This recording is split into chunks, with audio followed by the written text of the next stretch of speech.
society keeps growing in complexity as time goes by, and at the end of this complexity is relationship. Hello, welcome to another episode of Relationship Talks with Jhane. And in this episode, we want to dive into the classifications and the basics of relationship. Come along with me as we dive into it together. Success is institutional relate within ourselves or with others. That is, relationship can either be interpersonal relationship or intrapersonal relationship. Developing both intrapersonal relationship and interpersonal relationships will definitely bring us success in life. It's okay to be better in one than the other, but one is not more important than the other. They both influence each other. In essence, the way you relate with yourself will determine the way you relate with others, and the way you relate with others will affect your personal perceptions.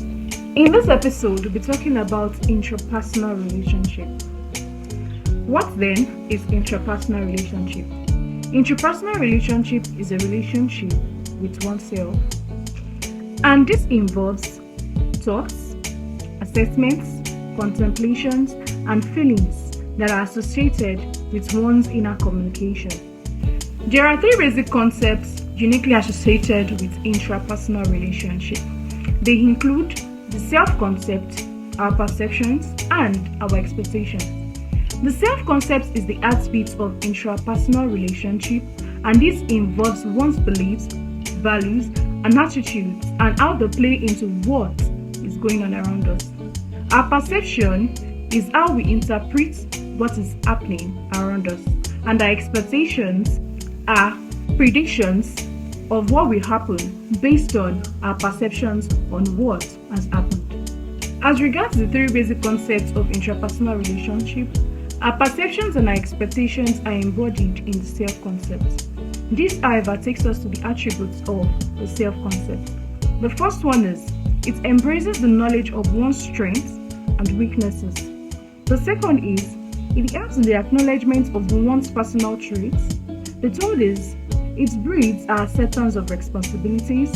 The fourth one is, it builds our abilities to bear difficulties and withstand criticisms and corrections. The fifth is, it also contributes to our mental and emotional health and influences how we appear to others. Then the last one is, it is important we have good self-concept as it determines how we give and receive love and relate with others. These are scriptural roots as the Bible encourages us to love our neighbor as ourselves. In essence, we cannot give what we do not have. We only give what we have. We finally come to the end of this episode. Thank you for tuning in. Please subscribe, like, and share. And in our next episode, we'll be talking about the components of self-concept, factors that affect our self-concept, and the characteristics of good and bad self-concepts. Thank you once again for tuning in. To our subscribers, I want to say thank you. To our consistent listeners and watchers, I want to say thank you. And please do not get tired of subscribing, liking, and sharing. Bye. See you in the next episode.